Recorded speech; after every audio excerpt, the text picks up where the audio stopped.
Hi everyone, welcome to the Empower Sounds podcast. My name is Mahika, and today we're going to talk about all things relationships and abuse. We are in conversation with Dawn, the CEO of Reducing the Risk, and we are going to talk about all the elements of domestic abuse as it's something that touches so many people. You know, 1 in 4 women in the UK are victim to abuse at some point in their life, and that's 1 in 3 women globally. So I hope this conversation is something that is helpful and insightful and that you learn. Stay tuned and listen in. Amazing. Well, Dawn, welcome to the podcast. Can you please start by introducing yourself and tell us all about yourself and the journey that you've embarked on to where you are today? My name's Dawn Hodson, and I'm the very proud to be the chief executive of Reducing the Risk of Domestic Abuse, which is a relative, very small charity that is based out of Oxfordshire with 12 staff. And we support domestic abuse victims, those at high risk, those going to court. And we have developed a network of over 5,000 domestic abuse champions who, for no pay, no extra reward, support colleagues, directly support individuals suffering domestic abuse. And we have a community offer called Domestic Abuse Friends, which is to empower the community to support individuals, wherever the community is, whatever type and size of community, to help them to be able to listen to friends, family who are suffering domestic abuse, know where to link them for help and support, and lend a hand to raise awareness. So we are small, but we are mighty. We have very big ambitions and very big wish to change the world. That's so interesting. Before diving into talking about your organization and all of your amazing work, I think let's just talk a little bit about domestic violence in general because it's important that the audience have a little bit of context before we start talking about the specifics of the organization. So, could you please provide some insight into the prevalence and impact of domestic violence in England and the United Kingdom?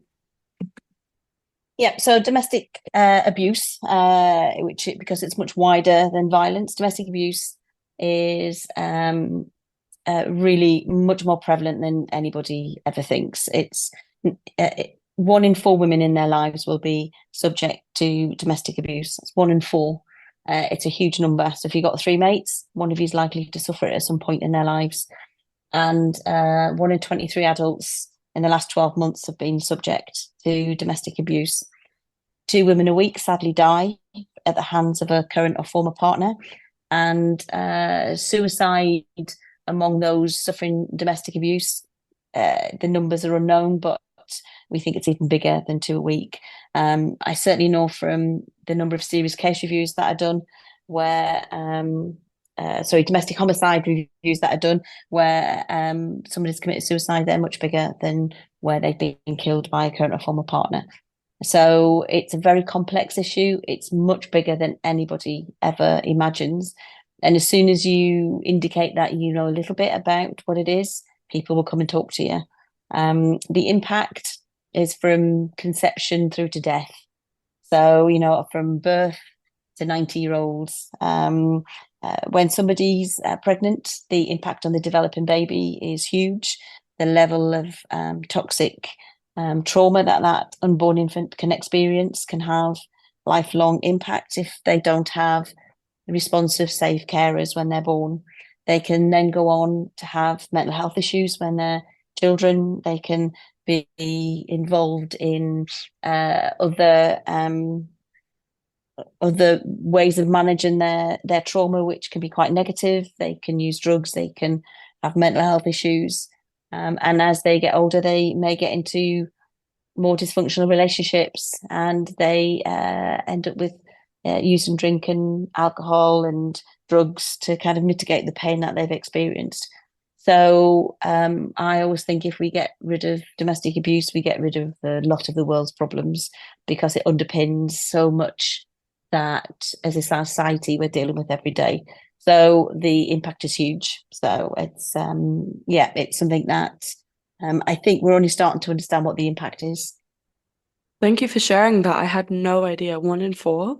That's Yeah. wow. Because domestic abuse, is portrayed in the media as a very specific kind of thing. Can you please talk about the different types of abuse that exist? Because maybe some of the audience aren't aware of what constitutes as abuse or not. So it's about the misuse of power and control. It's about one person exerting a level of control over another person's financial life, and so there may be it's economic abuse that's called, but they may have an impact on their ability to learn, earn, then put them into debt. So this is about you being an economic uh, like individual who can go out into the world and decide what they're going to spend their money on. If you're subject to economic abuse, you can't. You've either not got the money or somebody else is controlling it. I've had cases where victims have had to bring the receipt home from the shop to say this is how much I spent, and they're monitored. The psychological impact is huge. They're degraded, they're exhausted, they're forced to do minor, you know, really small things, and if they don't do them properly, they get shouted at. The emotional turmoil is huge, and that lasts a lifetime. That emotional impact on your confidence, your self-esteem, your ability to manage your emotions, your ability to support your children who manage their emotions. So that's the economic and psychological side. Then there's the physical side. Obviously, everybody, sees things in the paper where somebody has been murdered or somebody has been stabbed or somebody's been strangled every day in the papers. You don't have to look for it. You just have to notice it. It's there. And so the physical side, the abuse is can be really, it can be up to death. And so that's the economic, physical, psychological, emotional, coercive control, which is now a crime, which is where somebody has complete control over what you do, where you go, who you are. And they monitor you, they control you, they keep an eye on where you're going and what you're doing. So it's really difficult for somebody in that situation to be able to think independently, because it's like grooming. You spent a long time being controlled and manipulated by somebody else that you don't know what your own thoughts are. So you can't take, if you take somebody who's subject to coercive control and you ask them if they want a cup of tea or a cup of coffee, they don't know, because they're looking for somebody else to tell them, because something as basic as that has been taken away from their ability to make decisions. And the trauma that they experience, they are frozen. They're unable to what would be something which is completely illogical to us, because they've been traumatized, and they have spent a long time making themselves emotionally secure and emotionally safe.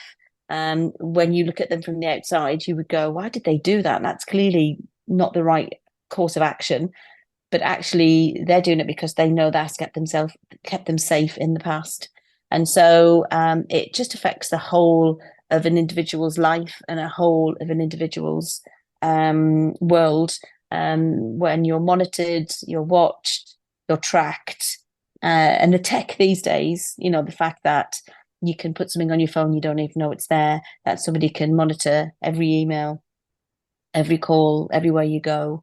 And that level of oversight and that level of control is just depletes everything about you as a human, and you end up just being exhausted and emotionally shattered by the whole thing. Wow. There's so much to unpack there. My first question, about what you said was you talked about technology and how it's given more tools to abusers to Mm. abuse people. But in your work, have you also seen how technology has been able to empower people? For example, you can see through social media what's happening to me is maybe not normal, or you can find resources to help, or you can find helplines, or um you can reach out to a community. You can find like charities and organizations that might give you the funding, like to be able to leave a situation. Do you think that, like, what is the balance in how technology has contributed to or exacerbated, like the impacts of domestic abuse? I mean, we have a website, and our website gets about 10,000 hits a month. It's a ridiculously large amount of hits a month, considering how small we are. And we spend a lot of time making sure the information that is on there is up to date, it's relevant, it's useful. And that's what I think we find, because people are always out looking for support and help. And so I think you're absolutely right. There is more information out there, and if you are looking for it, then it's there. But we also have a quick exit button on the website, because if somebody is coercively controlling you, then it's difficult to use tech sometimes to find out what's going on, because they may also be tracking your cookies and where you're going. So on our website, it clears your cache, so you can't be tracked by it. So there's definitely a lot of information out there, but it's part of the journey for someone who's been impacted by domestic abuse, is to recognize they are subject to domestic abuse. And that's the kind of the biggest barrier, I think, to getting support out there, because there's an internal dialogue that goes on in your head when you're subject to abuse, that if I just do this and I just do that, then it won't be so bad. Because if you start to go out with somebody, Mahika, on your first date, and they were abusive and violent and horrid to you, then you'd have nothing to do with them. You'd walk away. But actually, it's like the school of perpetrators. They are charming, they're loving, they're very attentive. They're what every individual wants from a relationship. And that's called love bombing. And the intensity of the relationship, it gets very intense and very serious very quickly. And then it starts subtly to say, oh, you don't want to go out with your mate because actually, she's not really good for you. I heard her moaning about you, and she was slagging you off to somebody, and your mum's just controlling. You don't want to go and spend time with your mum. And so you find there's this isolation that happens. And so all of a sudden, this internal dialogue is, oh, yeah, why would I want to spend time with that person over there who's not said very nice things about me? And absolutely, my mother has been horrid to me in the past. And yes, I don't want to do this, and I don't want to do that. And I wouldn't, he wouldn't say that, or they wouldn't say that if they didn't love me. And so I think the biggest challenge we've got is just getting people to know what domestic abuse is. When we get to the serious stuff, when you get to being coercively controlled, you're in an abusive relationship. But by the time it gets there, there's a lot of psychological manipulation. And Biderman, which is one of the frames we use, is related to torture, the isolation, the degradation, the consistency, the withdrawal of pleasures, but giving you some small things that at one hand they're being horrid to you, but on the other hand they're being really nice now and again. And so if they were consistently horrid, or if it started being horrid to you on your first date, you'd go, I ain't having any of that. But because this is slow, subtle, psychological manipulation, then that is just completely, plays with your mind. And it's a long time before people will even realize they're in an abusive relationship. And by that stage, the perpetrator knows, the person imposing the abuse and imposing the control will know what your triggers are. So they will know what will keep you in control. And so there was a case where the victim would have liked to disclose, but there was the perpetrator was in the room and just put a book on the table.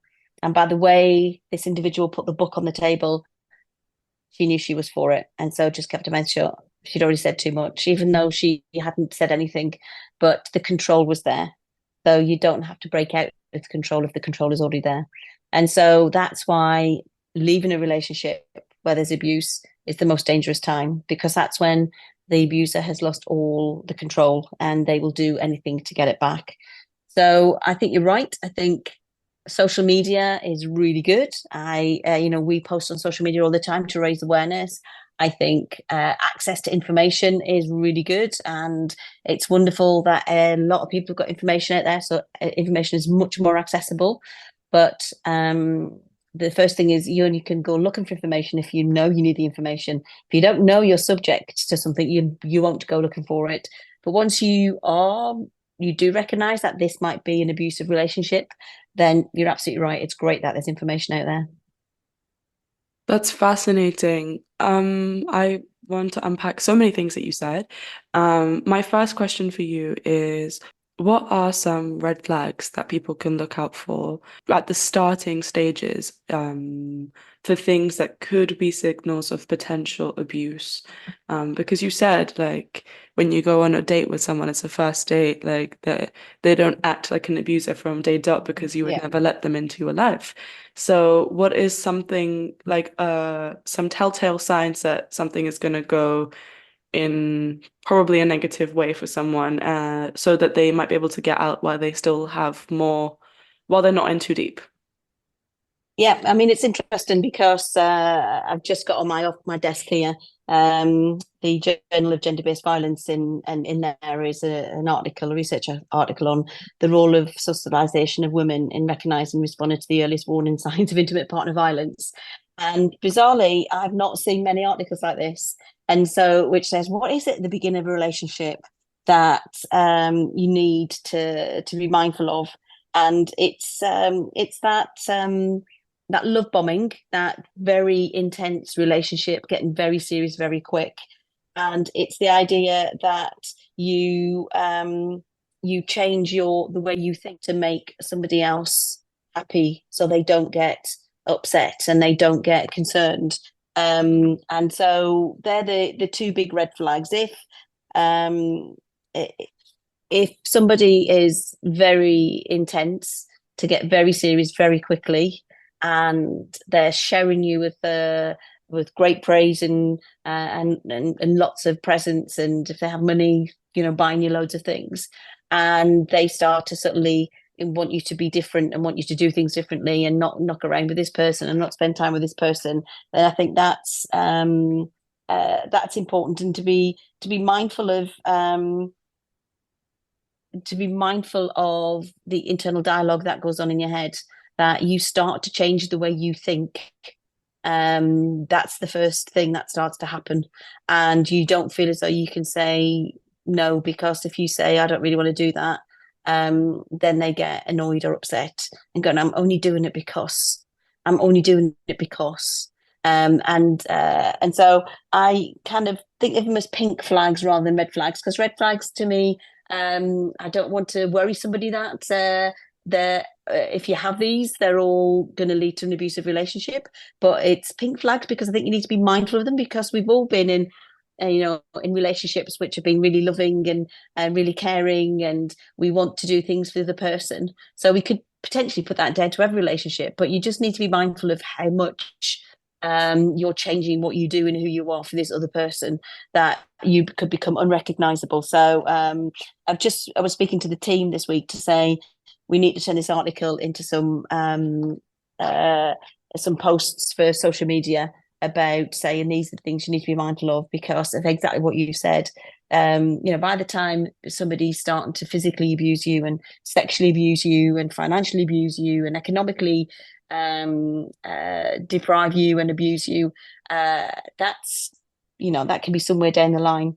So the early warning signs of this intense relationship, it's when you start to change the way you think and what you do.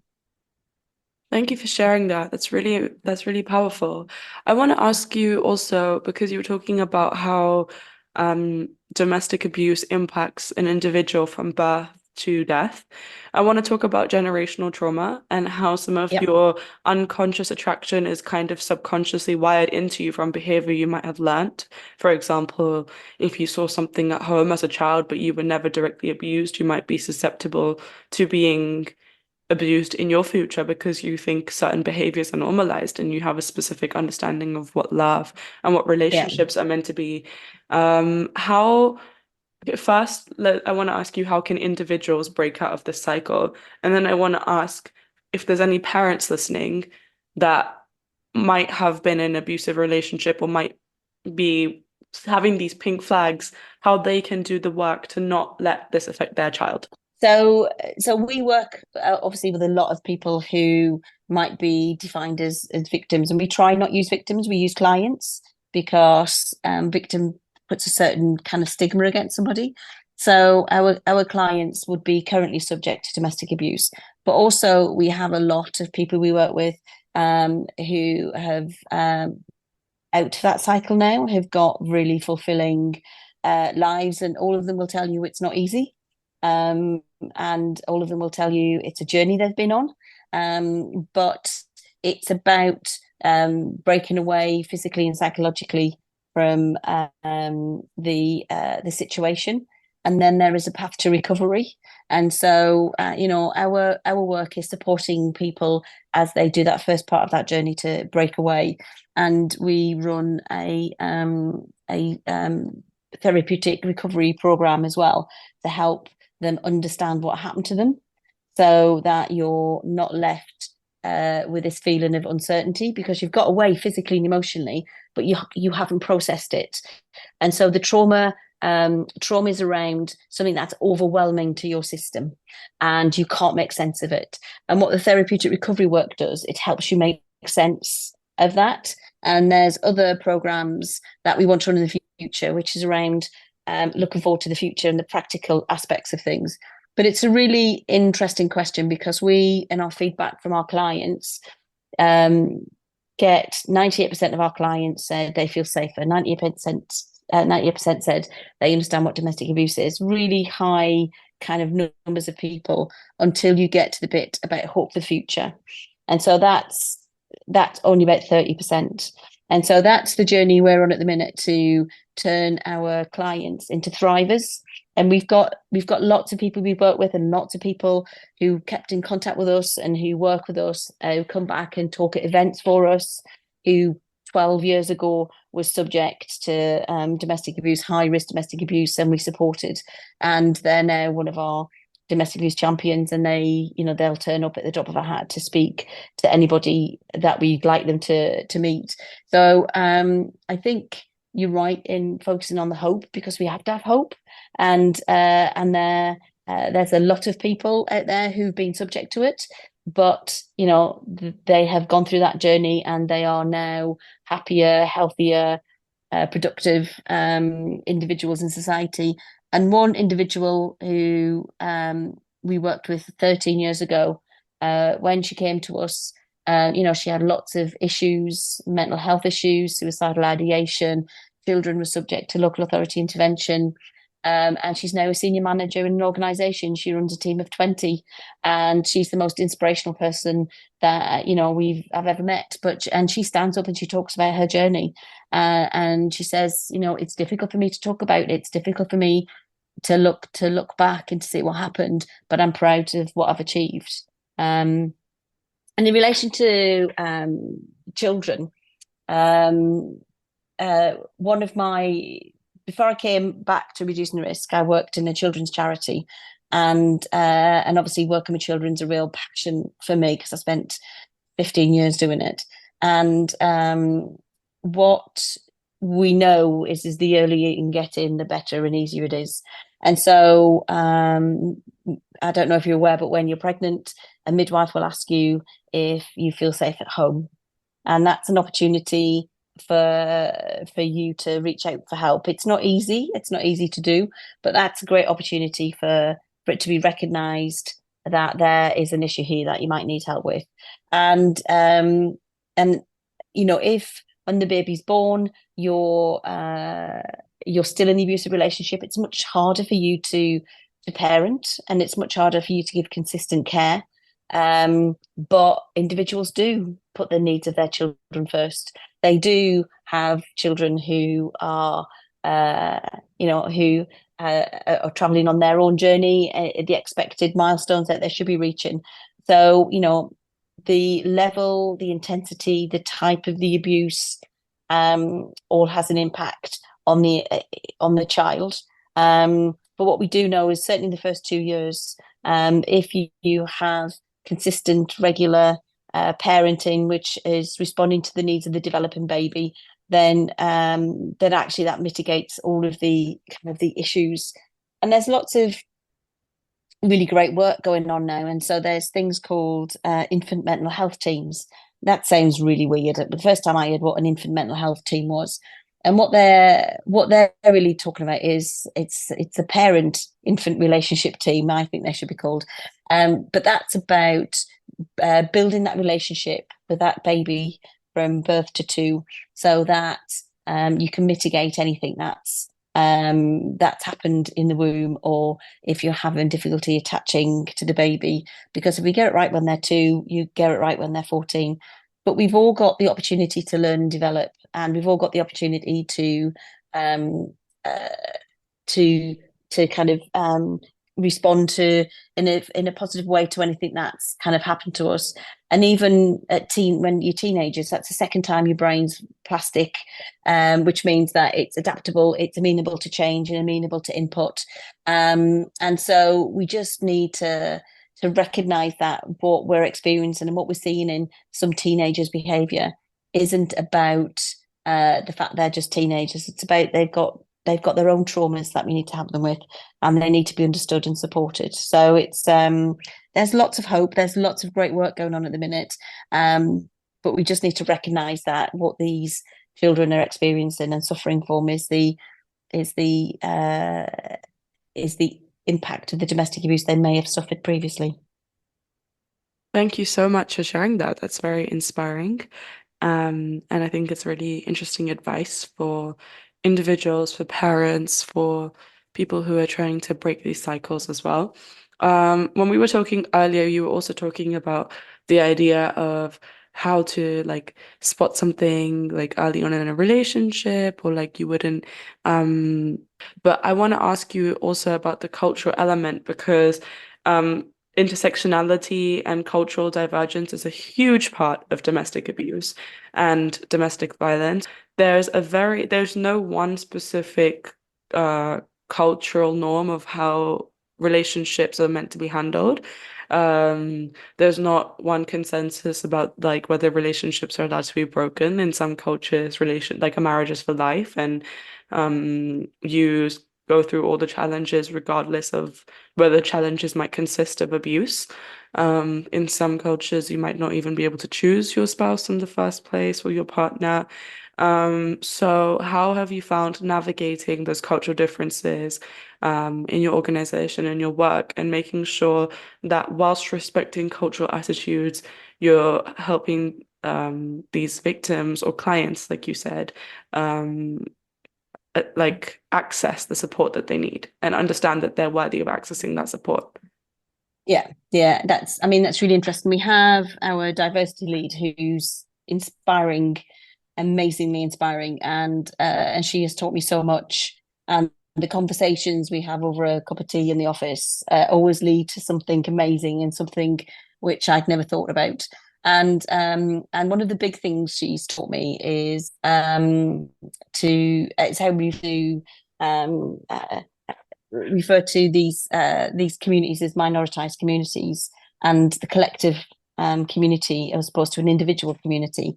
And that opens it up. It takes away from ethnicity, because if it's so easy to get dragged down the ethnicity route if we're not careful. And actually, what our diversity lead has taught me is actually the collectivism is not just about ethnicity. There are cultures within the UK where they have this collective community, that you have a collective responsibility for your individuals within your group, and having that allows us to be able to have those conversations without identifying one individual culture or ethnicity or group, because we talk about the norms in a collective community, which I think is a fantastic way to open up people's minds to how it works. And this isn't just one cultural group. This is the way these communities work. And what she also does is she brings the voice of the client into the room really well. So we were having a conversation around looking at our demographic data of going to court, and we realised that we had a very low number of individuals from South Asian origin going to court. And so she went off and had some conversations with some of the clients and some of the individuals who'd been to court, to understand from their perspective what it meant going to court. And she came back and we were chatting, and she said, and one of them said, I'm just tarnished for life. If I got to court, it's not affecting me this week, next week, it's tarnishing me for life.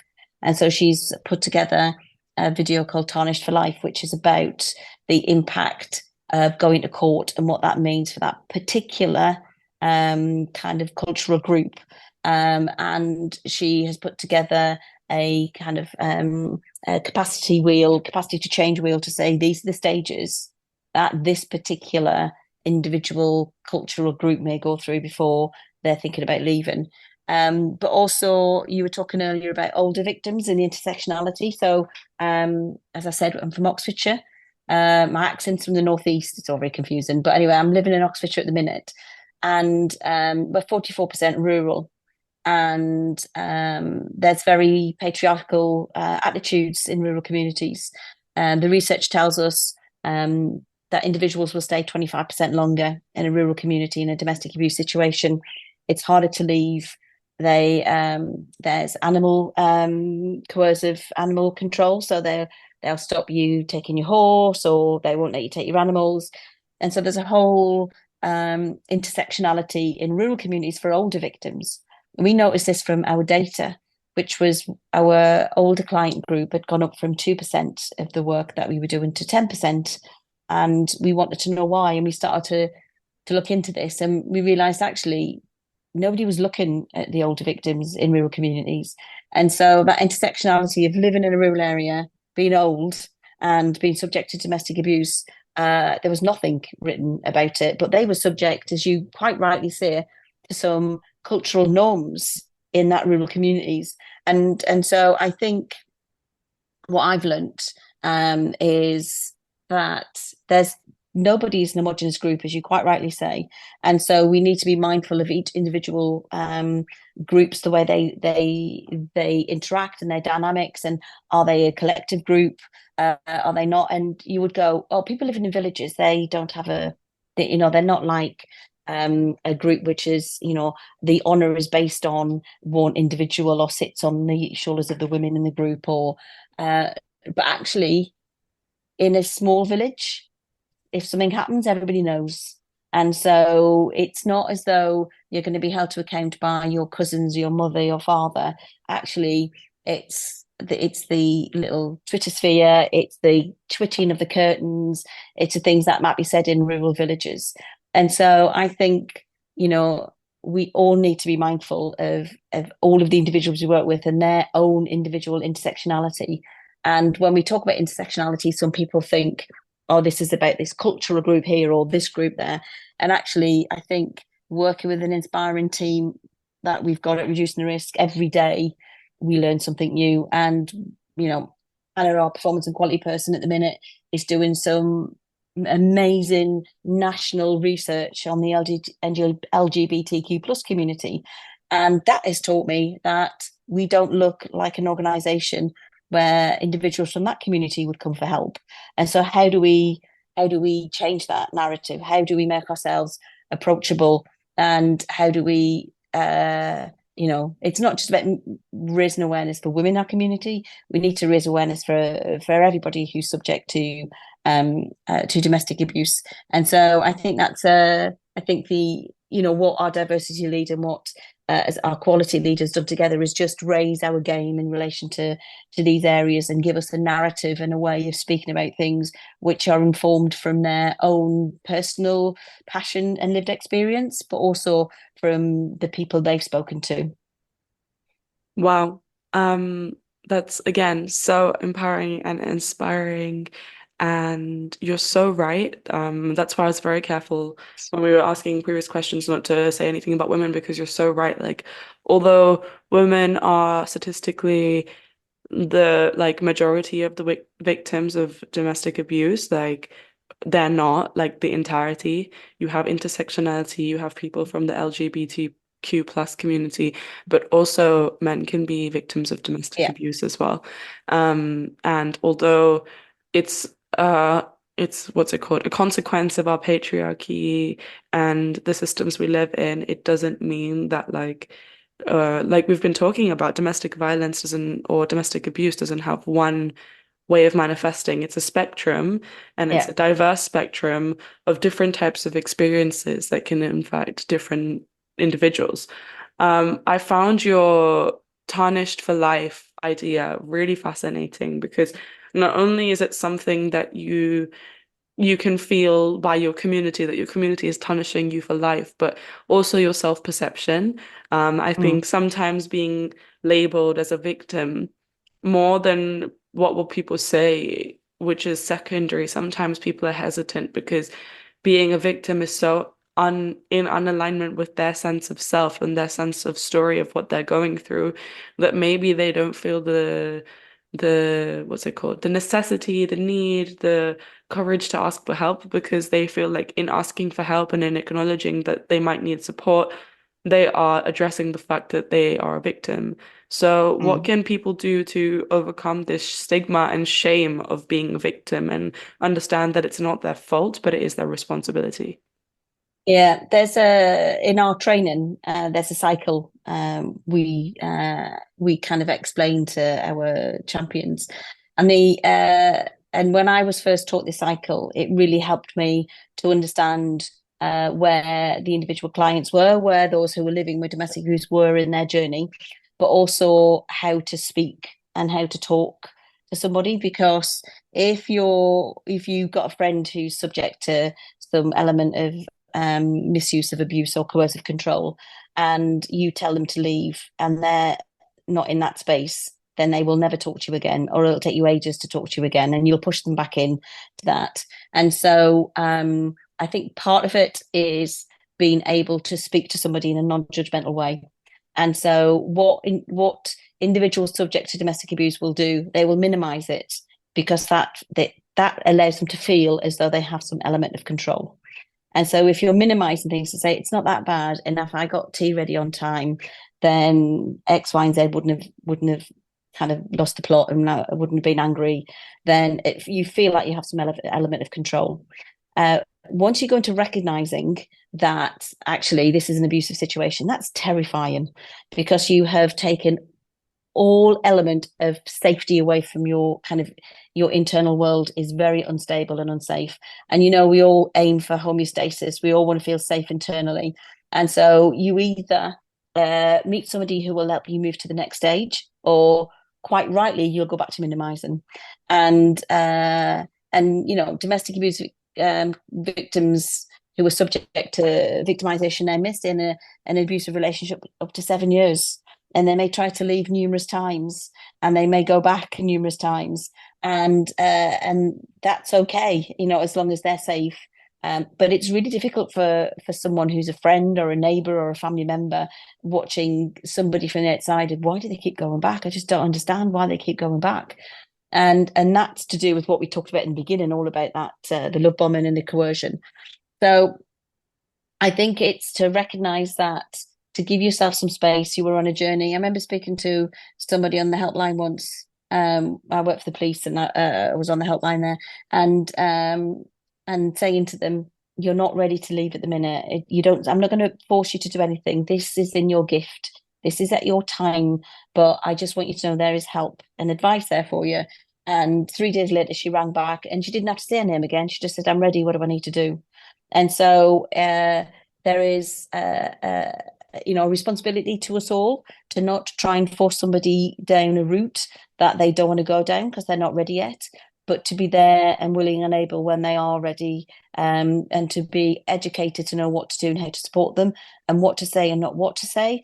And for those who are currently living with domestic abuse, is you're on a journey yourself, and it's okay to do things at your time and your pace, and to find out slowly the information that you want to need. So when you feel strong enough to actively reach out, you know where you go, and you know who you're speaking to, and you know where you can go for help, and who your nearest and dearest are that can help you. That's really beautiful. And I really like the advice you put there of how to be able to help. Because, like you said, if the statistics are 1 in 4, if we're not personally going to be affected by domestic abuse in our lifetime, we're going to know people. And to be able to know how to have that conversation because you care about the person enough that you want better for them, but you know that it might not go well, to know that there's a way of doing it in a non-judgmental way and Yeah, creating space and giving that person the tools they need when they're ready to look at themselves, because it's really important to realize that you can't help someone that's not willing to help themselves. yeah. But that doesn't mean that And you should. it's not that they're not willing, it's that they're not able and they're not ready. And Yeah, so there isn't they're not active agents here. They've had things which have been done to them over a long period of time, which makes it really difficult. It's a whole change in mindset, and they lose a lot once they leave a relationship. So it's not that they're not willing, it's just they're currently not able. 100%. And you talked about it from the like perspective of friends and family, but what if there was someone who's not as directly involved in someone's personal life, for example, a doctor, a nurse, a teacher, an employer? What advice would you give them if they're noticing that one of their employees or patients or colleagues might be being abused? How could they be an effective bystander? So it's really interesting because health is the first place that the majority of those subject to domestic abuse will go to first to reach out for help. So it's really important that the health sector is, as a profession, is aware. They know what to do, they know where to go, and they know where to signpost. And we do a lot of work with the health sector because of this. And it may be as simple as, so we've got a friends, domestic abuse friends, and it's a 45-minute session. It's 20% about what domestic abuse is. It's 80% on how you interact with somebody who's subject to domestic abuse. Because I get a little bit frustrated when I see we're going to have an awareness session. Well, that's great, but you don't know what to do then. You're left with knowing this is a massive issue, and you are terrified by the potential impact, but you don't know what to then to do. And so I think for every awareness session, there should be more as part of that session on how you speak to people, how you engage with them, even if it's only 45 minutes. And then you should have people like we have our reducing risk champions who get proper 2 full days training, who understand how to risk assess, who understand the cycle that somebody will be in, who understands how to link up with local services. And so it's about educating yourself. And you talked about companies and HR.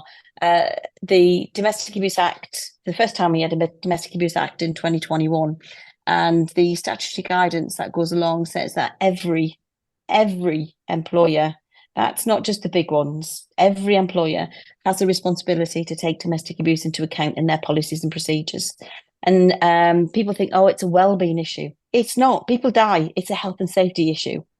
And so they need to have policies and procedures. They need to have people who are trained and aware about how to speak to somebody, because in our info service, our high risk service, sometimes we're not just battling the perpetrator, we're battling the employers, because they think what they're doing is for the best, but they're going down the whole wrong way of trying to support their member of staff by insisting they come into meetings or insisting they do this, and that they're doing that with the best will in the world, but it's because they have not got themselves educated.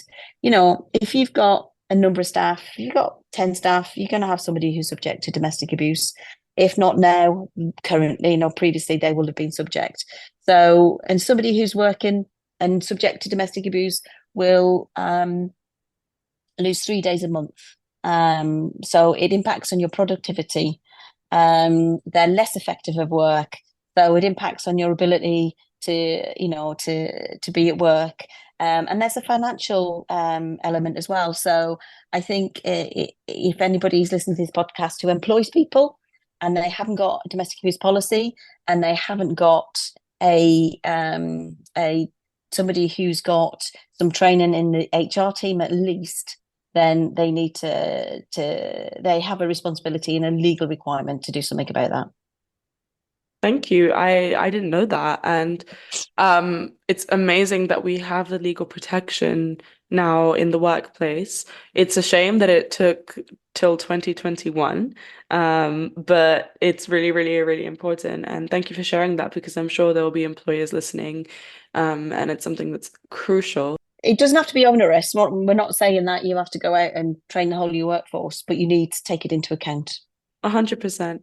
Um, Now we've had this incredibly informative discussion about domestic abuse. I want to ask more about your organization. So, can you please tell us a little bit more about reducing the risk and how it was founded and what the key motivations and goals are? So, our vision and our mission is in our name, really, to reduce the risk of domestic abuse, starting, continuing, escalating, and impacting on the victims, the children in their life course. So that's kind of who we are. It started in 2007 in my kitchen. So I was the domestic abuse coordinator for the county at the time, and the founding trustee, who was the chair of the Oxfordshire steering group at the time, had met with the mother of a woman who'd been murdered by her partner, our ex-partner. And what this lady said was everybody knew, police knew, health knew, housing knew, and but they couldn't do anything. And so we looked around where we were in Oxfordshire, and there wasn't enough outreach, there wasn't enough support, and there wasn't people who were taking on the cases to support them to be safe. And so we decided that we would set up a charity. And so it was set up by who's still our chair today, actually, a founding trustee, and four others, and I was the advisor. And they set up the high risk team, or we set up the high risk team. We got funding because there was a number of really high risk domestic related murders at the time. We were able to access funding, which is really sad that you have to get murders to be able to access funding. But we were funded by the police, the local authority, children's social care. So initially that's where we got the funding from. And then the intervening 16, 17 years it is now, the charity's grown from our IDVA, who's now the service manager, who's still with us. Our senior IDVAs have been with us for 13 and 12 years, and so we seem to keep staff for a very long time. We have a very wise team of independent domestic violence advisors who've done this for a long time and kept a lot of people safe. And in the 15 years, 16 years since we started, touch wood, there's been no domestic related murders for cases that are open to us and that we've supported. And we're a relationship based organisation, which means that we will stay with the client for as long as the client needs us. And that's unusual in this area because normally people are trying to close cases because you can't have too many cases open, where we know that this is such a long, torturous journey for people to leave these relationships, that if somebody gives you your trust, you need to look after that trust, and you need to recognize that that's a real privilege for somebody who's in an abusive situation to give you their trust. So once they've given us it, we don't want to walk away and hand them off to anybody else. So that's the high risk team. We've got a court team, and this came about because there was an annoyance and a frustration with the court process, the criminal court process. And there's very few IDVAs that are based out of courts, and even fewer that are based out of criminal courts. So family courts deal with divorces and kind of childcare arrangements, and criminal courts obviously deal with police prosecutions. And so the team got frustrated that there was no support and representation as it should be in the court. And so we've now got two of our IDVAs that are based in the court and in the courts every day. And they are marvellous, and they were frustrated with the legal aid situation. The fact that if you've got a house but no money, it's really difficult to get legal aid. I'm not saying you can't get it, but it's really difficult. And so the IDVAs had a conversation with the judge and asked the judge if they got trained up, could they apply with the victim for legal protective orders. And so that means that anybody in Oxfordshire who needs a non-molestation or a protection order we can apply on their behalf and with them. And I'm really proud of that people in Oxfordshire won't go unprotected because of money. And that's testament to the advisors who took themselves off and got trained and had conversations with judges to say, this is what we're doing. And I think they've done 300 of these. They're an amazing team. And then we have our prevention team. And so the prevention team are the arm of the organisation that do the awareness raising, the training, and the support. And so we have our community offer, which is our domestic abuse friends, and that came about because the rural area, people in communities didn't understand about domestic abuse, and so we wanted to empower communities, and so that's what we do with our domestic abuse friends. Then there was the Reducing the Risk Champions, which tend to be professionals, trained for 2 days. We've got across Oxfordshire alone, I think we've got 1,800 now. And these are individuals for no pay, no extra money, no extra recognition. Each year will support, the research tells us, on average 5 victims directly and 5 victims, we'll say 5 indirectly, by supporting colleagues. And so they are amazing. And then we've obviously got our training team, which we don't like to do training where you just go in and leave. We like to build relationships. So people think we're a bit weird because we like to keep in contact with you, and we offer kind of post-training catch-ups and things, because if you just do awareness training, as I said, all you do is leave people aware, but they don't know what to do. So yeah, so there's 12 of us, and we look like there's about 50 of us because we all work ridiculously long hours and put a ridiculous amount of effort in. And I'm really proud because we all know where we're going, and we're all on that same journey together.